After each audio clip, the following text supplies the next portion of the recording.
सकलमङ्गलानां च कर्तारो वन्दे विनायको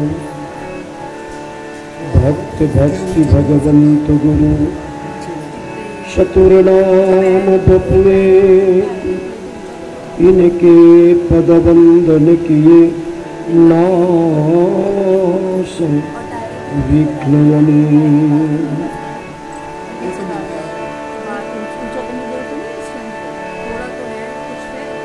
श्री राम कथा के रसिक वर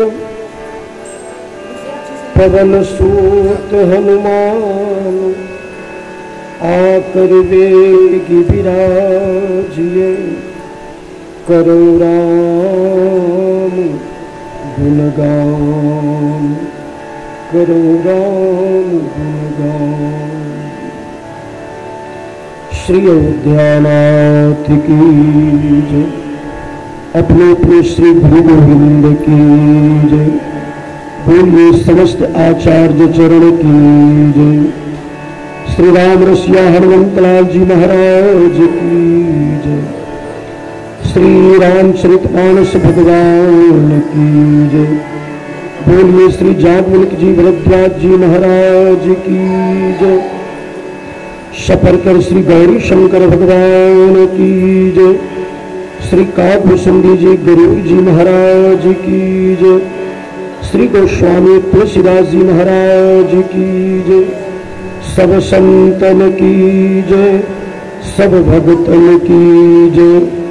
जय जय श्री सीताराम, जय जय श्री राधे श्याम। नमः पार्वती पतये हर हर महादेव। श्री राम जय राम, जय जय राम। श्री राम जय राम, श्री राम जय राम, जय जय राम। श्री राम जय जय राम, जय सिया राम, जय जय सिया राम, जय सिया राम जय। मंगल भवन अमंगल हारी, मंगल भवन अमंगल हारी। द्रवंशद सूरति अजिर बिहारी, द्रवंशद सूरति अजिर बिहारी। जय जय जय हनुमान गोसाई, जय जय जय हनुमान गोसाई। कृपा करो गुरुदेव की नाम, कृपा करो गुरुदेव की नाम। सीताराम शरण रति मोरे, सीताराम शरण रति मोरे। अनुदिन बढ़ावी अनुग्रह तोरे, अनुदिन बढ़ावी अनुग्रह तोरे, अनुदिन बढ़ावी अनुग्रह तोरे। बोलो श्री वृंदावन बिहारी लाल की।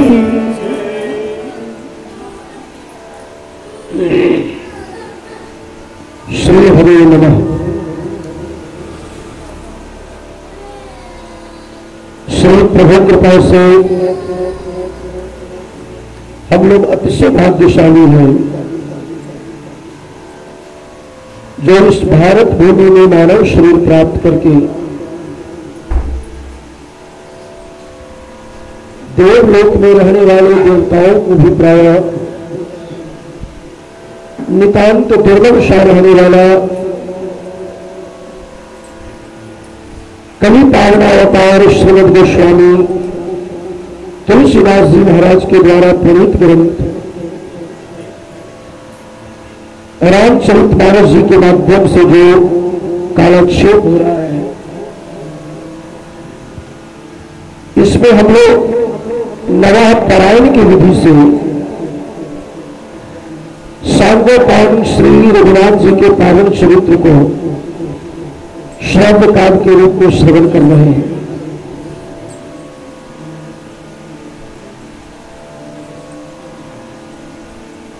जब द्रवही दीन दयाल राघव तब यह साधु संगति पाई।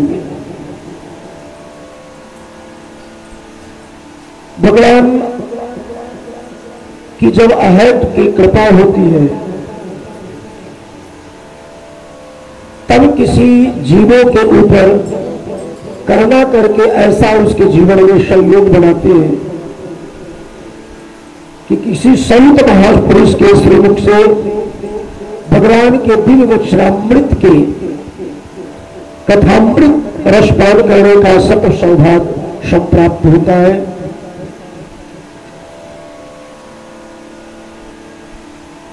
नवाह पारायण की विधि से जो हम लोग यह भगवान के दिव्य कथा को श्रवण कर रहे हैं, कल बाल कांड के 239 दोहा पर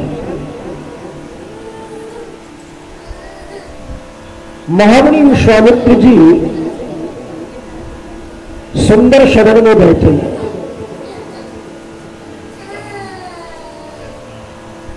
और दोनों भैया राम लक्ष्मण संपूर्ण मिथिला जी के दार्शनिक स्थलों को दर्शन करके लौटे। प्रातः काल हुआ और नित्य क्रियाओं से निवृत्त होकर के श्री रामभद्र गुरुदेव महामुनि विश्वामित्र जी के आज्ञानुसार पुष्प वाटिका में पधारी।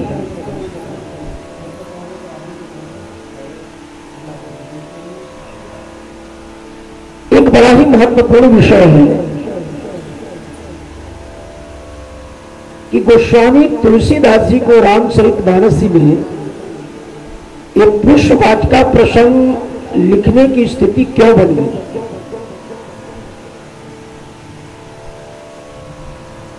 क्या कारण बना और इस पुष्प वाटिका प्रसंग पर इतना क्यों गहराई से उनकी लेखनी के द्वारा भगवान के गुरु से गुरु थोड़ा विचार करो। जिस समय भगवान पुष्प वाटिका में प्रातः काल हाथों में पुष्प के धोना लिए हुए और उस किशोरी जी के बगिया के मुख्य दरवाजे पर खड़े हैं, उस समय शरद के प्रभात में हमारे भारत जी एक पंक्ति लिखते हैं, इसका आशय है कि उस समय वसंत ऋतु नहीं था, शरद ऋतु था। लेकिन बड़ी ही विलक्षण बात है कि यह समस्त ऋतुओं के राजा श्री राजा वसंत और सारे मर्यादा को तोड़ करके और जब हमारे श्री रामभद्र अनुज लक्ष्मण जी को लेकर के और जब पुष्प बगिया में पुष्प लेने के लिए जब पधारे तो उस समय राजा वसंत संपूर्ण मर्यादा को तोड़ते हुए और उस वाटिका में आकर के और प्रकट हो गए। गोस्वामी जी को लिखना पड़ा, जनो वसंत ऋतु रहे भाई। ये कितना विचित्र बात है। घर आपका न हो और किसी के घर में आप जाकर डेरा डाल दें अधिकार मांगकर, ये मेरा घर है।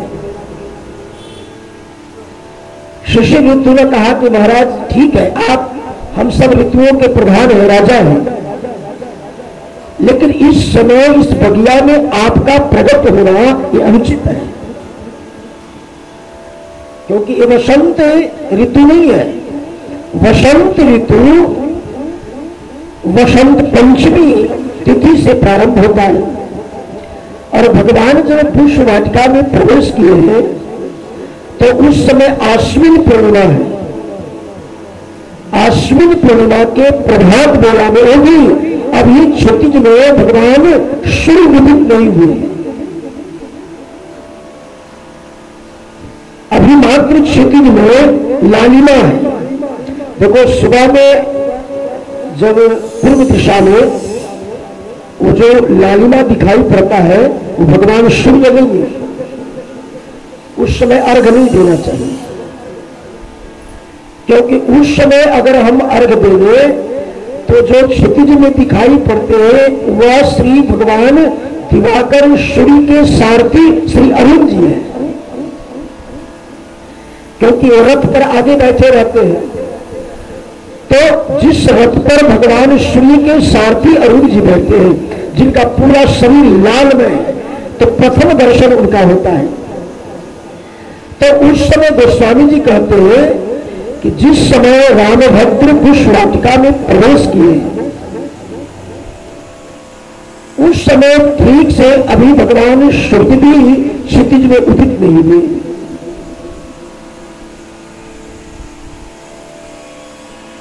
और सबसे बड़ी विडंबना यह है कि वह दृश्य देखने के लिए राजा वसंत का आगमन हुआ था कि उस समय शिशिर ऋतु में अभी क्षितिज में भगवान सूर्य नहीं उदित हुए हैं, मध्य दिवस नहीं है, बिल्कुल अभी अरुणोदय के पहले श्री रघुनाथ जी पुष्प वाटिका में मात्र एक पुष्प उतारे हैं। अब थोड़ा विचार करो कि भगवान कितने सुकोमल हैं, ये कल्पना का विषय है। मात्र एक पुष्प भगवान उतारकर अपने घोड़ा में रखे, और इतने में गोस्वामी जी को लिखना पड़ा कि भाल तिलक श्रम बिंदु सुनाए।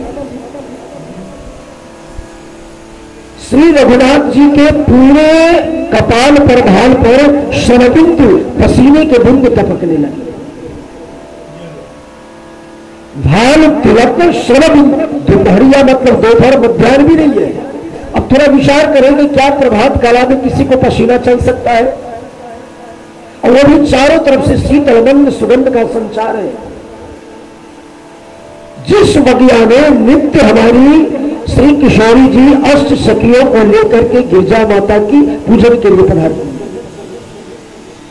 अब क्या बताऊं, ये वाटिका का जो प्रसंग है ना साहब, ये इतना रसमय है। कभी संयोग मिले, चूंकि नवा के कथा में मैं हूं, कभी संयोग मिले तो केवल आप लोग यह मिथिला प्रसंग के पुष्प वाटिका, इन रसमय प्रसंग को सुनिए। इतना रसमय और गूढ़ रहस्य से भरा हुआ है तत्व से। कभी कभी हमारे राम को ऐसा प्रेमी लोग करते हैं तो इसमें मेरे को लिखना पड़ता है कि राम कथा पुष्प वाटिका प्रसंग, मतलब राम कथा में केवल प्रेमी पुष्प वाटिका प्रसंग सुनिए, मिथिला प्रसंग। अब चूंकि मैं एक मर्यादा में बंधा हूं, क्योंकि नवा की कथा में सभी प्रसंगों को स्पर्श करना पड़ता है समास और व्यास के। आज भगत जी का दूरभाष वार्ता भी हुई, बता रहे थे कि बाल लीला और पुष्प वाटिका, लेकिन पुष्प वाटिका चूंकि वह द्वितीय नवाह के क्रम में आता है। और कल हमारे चूंकि प्रधान श्रोता तो हनुमान जी है, तो हनुमान जी कल अवतार प्रयोजन में ही इतना मेरे को घुमाते रहे कि किसी तरह से हम 7:30 बजे प्रसंग को पूरा कर पाए।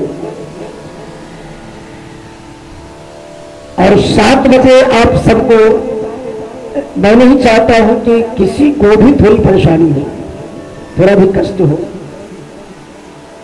तो सब मर्यादा में रखते हुए, सबकी स्थिति को देखते हुए, किसी को कष्ट भी ना हो, सब सहज से कथा सुने। इसलिए पुष्प वाटिका को कल मैं बहुत विस्तार भी नहीं कर पाया, मिथिला प्रसंग। और नहीं तो अगर मिथिला प्रसंग में हम डूब जाते हैं तो फिर निकल नहीं पाते, फिर निकलना मेरे लिए बड़ा मुश्किल हो जाता। उस पुष्प वाटिका का दिव्य प्रसंग में जब प्रिया जी आई है अष्ट सखियों को लेकर के, एक प्रिया जी के अष्ट सखियों में प्रधान सहचरी है जिनका नाम है सुशीला। शुभगा, बाबरी, ये तीनों नाम से प्रख्यात है, विदित है उनका नाम। और मात्र वह किशोरी जी के आज्ञानुसार सरकार को दर्शन के लिए गई है। अब मैं क्या बताऊं, इतना भावुक प्रसंग है। और जो उस बाबरी सखी के, जो किशोरी जी की हमारी प्रधान सहचरी है, उनका स्थिति का दर्शन हुआ है। इतनी भी शरीर में अब सामर्थ्य नहीं है। जब सरकार के सामने, अभी सरकार केवल लता ओट, वृक्षों के ओट से और बहुत अपनी एक काजल से सनी हुई काले काले ये अपने नेत्रों से थोड़ा उस अली को सरकार पिलोकर किए। और जो ही सरकार ने उस अष्ट सखी को देखा है, तो अब उसमें इतनी सामर्थ्य नहीं है कि पुनः आकर के किशोरी जी को यह सूचना दे जिसके लिए वो गई थी। क्योंकि श्री प्रिया जी ने भेजा है कि नगर दर्शन में जिनको दर्शन करके संपूर्ण मिथिलावासियों को चित्त के चुराने वाले जो अयोध्या के दो राजकुमार मिथिला के भितर में भ्रमण किए हैं, और जिसको तुम सब अलियों में चुनौती दिए हो कि सरकार आज तो नगर दर्शन में चुकी पे कहीं झरोखे में जिनको जहां जैसे मिला है उन्हीं से आपको हम सब दर्शन कर रहे हो। लेकिन कल सरकार जब हम अपने प्रिया जी के साथ अपनी बहन श्री शिला जी को लेकर जब बगिया में पधारूंगी, तब सरकार निर्णय वहां होगा कि कौन चित्त चोर है और कौन चंद्र है। सरकार यह फाइनल नहीं है तो सेमी फाइनल है। आप जो कह रहे हैं कि हम लक्ष्मण जी को इसमें थोड़ा अभिमान हुआ था नगर दर्शन में कि देखो मात्र हम इस अयोध्या के दो छोड़ा, और वो भी गोरे नहीं, एक काले हैं। इस काले चित्त चोर ने सारे मिथिलावासियों को चित्त को चुरा लिया, सब पागल हो गए, दीवाने हो गए। धाए धाम काम सब त्यागी मन मिला, जो स्थिति का दर्शन हुआ। और फिर वाटिका में जो अद्भुत गोस्वामी जी ने चित्रण किया है, कभी समय मिलेगा तो सुनाऊंगा। क्योंकि अब चूंकि प्रसंग आज भी बड़ा लंबा सब है, तो यह जो मिथिला का प्रसंग है ये बड़ा रसमय प्रसंग है। और हम लोग तो विशुद्ध मिथिलावासी है, तो इस रस में डूबने के बाद फिर निकलना बड़ा मुश्किल होता है। लेकिन चूंकि एक मर्यादा है ग्रंथ का, और उस मर्यादा को पूर्ण करने के लिए हम सभी भावों को केवल प्रणाम करके स्पर्श करके आगे बढ़ते हैं। कभी संयोग बने तो इन प्रसंगों को सुनिए। केवल मिथिला का प्रसंग, श्री गोस्वामी जी को लिखना पारा मानस की पंक्ति में डूब गए, गोस्वामी जी की लेखनी बंद हो गई। और जननी जन्मभूमि स्वर्गादपि करियसी, राजापुर को भूल गए गोस्वामी जी। गोस्वामी जी भूल गए कि मेरा जन्म चित्रकूट के सामीप्य नगर राजापुर में हुआ है। जब मिथिला प्रसंग में जब प्रवेश किए गोस्वामी जी, तो गोस्वामी जी की लेखनी रुक गई। गोस्वामी जी ने विचार किया कि यह इतना गूढ़ प्रसंग है, इतना रस से भरा हुआ है, और इस रस सिंधु में डूबने के बाद मैं निकल पाऊंगा कि नहीं, इसलिए कोई निकालने वाला पहले मल्लाह की जाए।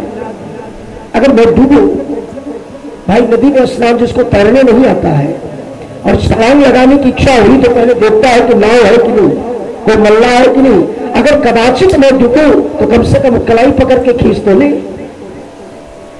तो गोस्वामी जी ने विचार किया कि कोई मल्लाह केवट है कि नहीं। अगर मैं डूब गया तो ग्रंथ पूर्ण नहीं होगा।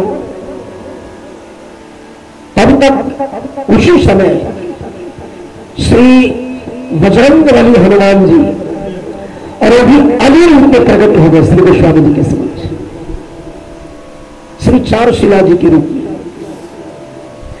किसी भी समस्या से जब श्री गोस्वामी, क्योंकि हनुमान जी बोले थे कि तुम तो केवल ग्रंथ का लेखन करो और किसी मोड़ पर अगर तुम्हारी लेखनी रुक गई तो हे तुलसीदास, मैं तुम्हारे साथ हूं। अब यह गोस्वामी जी आगे लिख नहीं पा रहे थे। वेग विदेह नगर की अराया, अब लिखने में सामर्थ्य नहीं था गोस्वामी जी का, अब क्या लिखूं मैं। तब श्री हनुमान जी प्रकट होकर बोले कि देखो, इस सरकार का जो दिव्य विवाह लीला है, 5 लीलाएं मानस में हुई। भगवान अयोध्या में बाल लीला करते हैं, अयोध्या में बाल लीला की प्रधानता है। और उन घोष वर्ष भगवान, उस मतलब 15 वर्ष के हैं, तो महामुनि विश्वामित्र जी को माध्यम बना करके सरकार मिथिला जी में आई विवाह लीला करने। तो जब भगवान विवाह लीला में प्रवेश करते हैं तो उस समय गोस्वामी जी विवाह लीला को मैं कैसे प्रतिपादन करूं, ये असमर्थ हो गए। तो हनुमान जी ने कहा, तुलसीदास जी, विवाह में ठीक तरह से श्री रघुनाथ जी के विवाह को समझने के लिए 4 पड़ाव से जीवात्म चेतना को गुजरना पड़ेगा। जो इस 4 पड़ाव से यात्रा सफल कर लेगा उसी को श्री सीताराम विवाह का प्रसंग पूर्ण रूप से समझ में आएगा। 4 पड़ाव है और उन 4 पड़ावों को यात्रा करने के लिए एक विशेष रूप दिया। अगर इस रूप से यात्रा करोगे तब तो लक्ष्य तक पहुंच जाओगे, और नहीं तो फिसल जाओगे। वो 4 पड़ाव क्या है गुरुदेव? तब श्री हनुमान जी ने कहा, लिखो, कौतुक, विनोद, प्रमोद और प्रेम। श्री राम जी के, श्री सीताराम जी के विवाह को ठीक से समझने के लिए ये 4 पड़ाव से जो गुजरने की पूर्ण सामर्थ्यता रखता है उसी को भगवान का विवाह प्रसंग समझ में आएगा। बहुत गहराई का विषय है।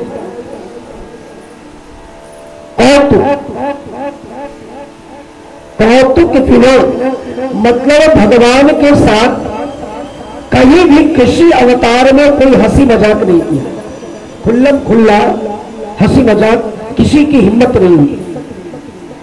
लेकिन हमारे ठाकुर जी जब मिथिला जी में आए हैं तो गोस्वामी जी ने लिखे कि कौतुक, भगवान के साथ ऐसी ऐसी मिथिलानियां हंसी मजाक की है। विनोद, सरकार के साथ विनोद हुआ। प्रमोद, रास रंजन हुआ, मनोरंजन। और प्रेम,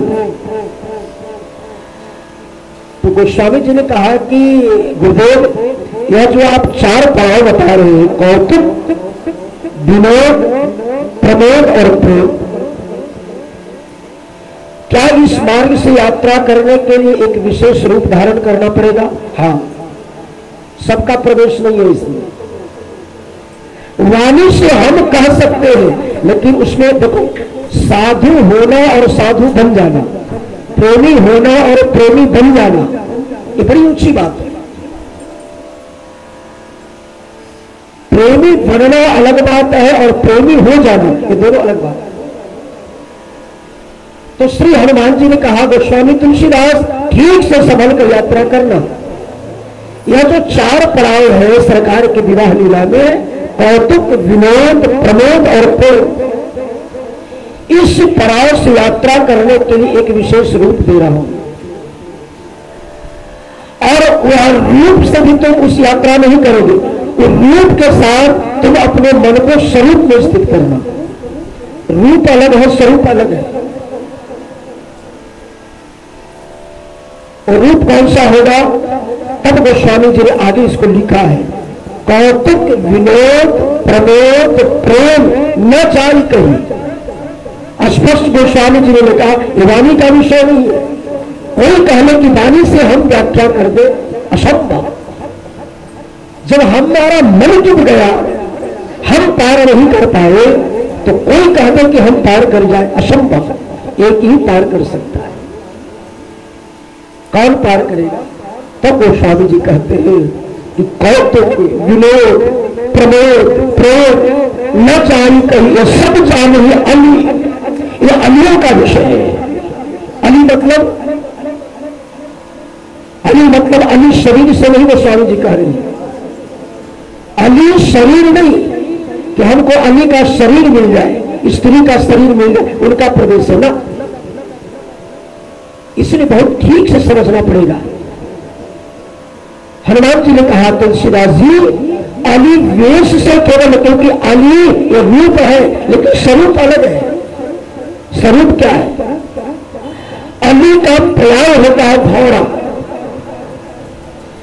यानी कि जो रस बिंदु को टपकाने वाले हैं, अखिल ब्रह्मांड नायक सर्वेश्वर, नौ से नवन प्रवेश दुल्हा वेश धारण करके जो मिथिला में मणिमंदिर पर विराजमान है, उस रूप में ठीक से प्रवेश करने के लिए अली का पर्याय मतलब आपको भौरा की तरह, जैसे भौरा का जो होता है लक्ष्य, पुष्प कितना भी सुंदर हो लेकिन उसका लक्ष्य रस होता है, और रस में भी होता है। तो उस अली के तरह, भौरा की तरह अगर तुम्हारी मन की वृत्ति अगर बढ़ जाएगा तो तुम्हारा प्रवेश मिल जाएगा। और रस कौन है? तो श्रुति भगवती कहती है रसो वैसा, भगवान ही रस की प्रतिमूर्ति है। यानी रस के प्रतिमूर्ति श्री ठाकुर जी ही जो दुल्हा वेश धारण करके विराजमान है श्री विदेहरा जनक जी के मनवे मंडप पर, उसमें प्रवेश करने के लिए ये 4 पड़ाव है। और उस समय हनुमान जी जो प्रकट हुए हैं, हनुमान जी ने कहा कि इसी लीला को दर्शन करने के लिए, इस रस को रसास्वादन करने के लिए, ये तुलसीदास देखो, मैं भी वो हाथ में जो मेरा रहता था गदा, लाल लंगोटा, लंबी पूंछ, इस सभी देश को प्रत्याग करके मैं अली रूप में प्रकट हुआ, सर्वेश्वरी श्री चारुशिला जी के रूप। और अखिल ब्रह्मांड नायक जो संपूर्ण इस सृष्टि को पोषण करने वाले भगवान विष्णु है, और विष्णु भी भगवान के इस विवाह लीला का रस लेने के लिए उनसे भी नहीं रहा गया, और वो भी 2 रूप से प्रकट हो गए। अयोध्या में भरत रूप से प्रकट हो गए, और फिर वही भरत के अंशाभूत श्री सर्वेश्वरी चंद्रकला जी के रूप में मिथिला में प्रकट हुआ। बहुत रस का विषय। तो मिथिला का जो यह रसमय प्रसंग है, ये कभी इसको स्वतंत्र सुनिए, क्योंकि परायण में मैं मर्यादा में बंधा हूं, और अगर मैं डूब जाऊंगा तो फिर मैं प्रसंग तक पहुंच नहीं पाऊंगा। इतना यह रसमय प्रसंग है। प्रसंग तो सभी गूढ़ रहस्यों से, इसलिए गोस्वामी जी को लिखना पड़ा है। श्रोता वक्ता ज्ञान विधि ये कथा राम के गुण। केवल 2 चौपाई गाकर हम राम कथा को नहीं समझ सकते। बहुत गूढ़ रहस्य से श्री रघुनाथ जी का दिव्य चरित्र भरा हुआ है। तो अब भगत जी ने तो छेड़ा तो जरूर, लेकिन हम चूंकि क्या करें, मर्यादा में है, मैं इनकी भावना को प्रणाम किया हूं और बोला हूं कि कभी फिर ऐसा संयोग हमारी प्रिया जी बनाएगी, हम तो उनके अधीन हैं, उनके चरणाश्रित हैं, और हमारी दीदी प्रिया जी कभी सिया जी ऐसा संयोग बनाए तो केवल आप लोग मिथिला प्रसंग से, ये ऐसा रसमय प्रसंग है। तो कल जहां गोस्वामी जी ने विश्राम दिया है प्रसंग को, शतानंद पदबंद प्रभु बैठे गुरु बही जाई। रामभद्र अनुज लक्ष्मण जी को लेकर जो शेषा अवतार है, और वही इस रामावतार में अनुज और द्वापर में कृष्ण अवतार में अग्रज बनकर आई। वही संपूर्ण पृथ्वी पर जीवात्म चेतना में दास भाव को प्रतिष्ठित करने के लिए जगत गुरु श्री रामानुजाचार्य भगवान के रूप में प्रकट। तो यह जो ठाकुर जी की रसमई ये सभी लीलाएं हैं,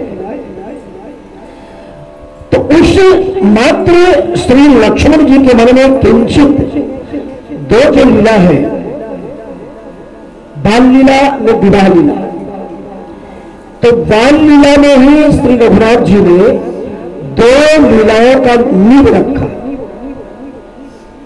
जब भगवान वरनी न जाई रुचिर अंगनाई, साकार के अभी छोटे छोटे कपोल है लाल लाल, और सरकार के माने सुंदर काले काले अलकावली घुघरारे घुघरारे, जैसे भौरा उस कमल के मकरंद को रसपान करने के लिए और लोभी बनकर के मनराता रहता है, उसी प्रकार से मानो सरकार के अभी मात्र छोटे छोटे कल कपोल है, सरकार के छोटे छोटे कर कमल है, सरकार के छोटे छोटे चरण कमल है। तो उसी बाल लीला के क्रम में दो लीलाओं को श्री रघुनाथ जी ने नींव रखा। शायद ठाकुर जी यह लीला नहीं करते तो विवाह लीला संपादित नहीं होता और नहीं बल लीला संपादित होता। और विवाह लीला को पूर्ण ढंग से संपादित करने के लिए और बल लीला को पूर्ण रूप से संपादित करने के लिए दो को चुनाव किया, माध्यम बनाया। विवाह लीला को पूर्ण ढंग से संपादित करने के लिए हमारे रामभद्र माता कौशल्या को चुना, और बाल लीला में ही माता कौशल्या जी के साथ भगवान ने ऐसे बाल लीला करी कि विवाह लीला की भूमिका बन गई। और उसी बाल लीला में अम्बा केवल के साथ हमारे रामभद्र ने ऐसी लीला करी कि बल लीला की भूमिका बन गई। तो सब बड़े गूढ़ रहस्य है।